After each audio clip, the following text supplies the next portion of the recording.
I'm Dr. Benjamin Tanner. I am a microbiologist with a company called Antimicrobial Test Labs. The company focuses on testing antimicrobials and disinfectants. And I'm here today to talk about germs in the nursery and how to maintain a clean and healthy nursery environment.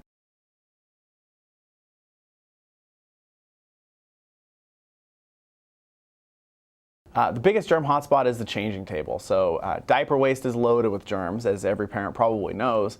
And because changes happen so frequently, that's a place where you'll see germs. The germs of concern really build up within the nursery. There's germs all throughout the nursery. There's germs on our bodies, but those aren't the ones we're concerned about. Other places where you'll find germs of concern include the laundry hamper. If you have a heavily soiled piece of clothing, for example, you think you put it in the hamper, it goes in the washing machine, magically everything comes out clean. But the reality is that unless you use a hot dry cycle or a hot wash cycle or a disinfectant in the laundering process, that soiled bit of clothing can actually spread germs from the soiled clothing to all the clean clothes, which is kind of an issue. It makes that a hotspot. Other hotspots are the light switches, doorknobs, anything else that's frequently touched.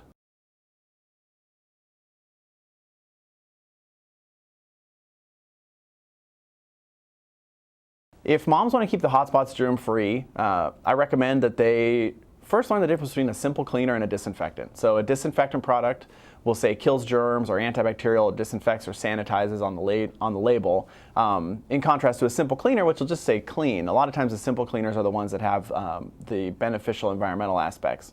So pick a disinfectant, apply it per the label instructions, and pay attention to the contact time on the label, because a lot of times it really does take the full contact time to get the full benefit. And then once the contact time is over, simply rinse the hot spot or the changing table, for example, with water on a cloth or water on a clean paper towel to remove some of the chemical residuals so you don't inadvertently irritate the baby's skin.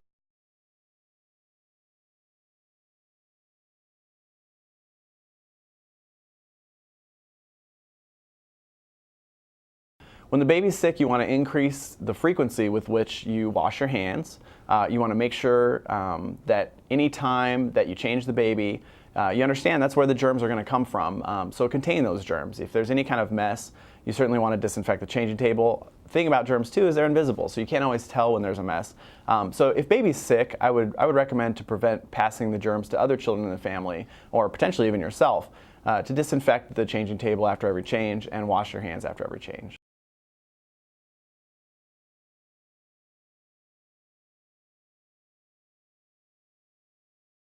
It's important for parents to have two kinds of products. So the first kind of product is a prevention product. A good example is the Diaper Genie 2 Elite. If you notice, it has the foot pedal, which makes it very easy for parents to do a diaper change and dispose of the diaper without fumbling or inadvertently contaminating other surfaces. It has antimicrobial protection built into the plastic, which helps with odor control, and then also has a liner that just seals off odors, which are actually germ-related. And then the second type of product that parents should keep in the nursery is a surface disinfectant or skin disinfectant. It's very important not to get those confused. Surface disinfectants will say for hard surface use, and skin disinfectants or sanitizers will say for skin. A good example of a skin disinfectant is a Wet Ones wipe, and then there's a variety of surface disinfectant products that can be used.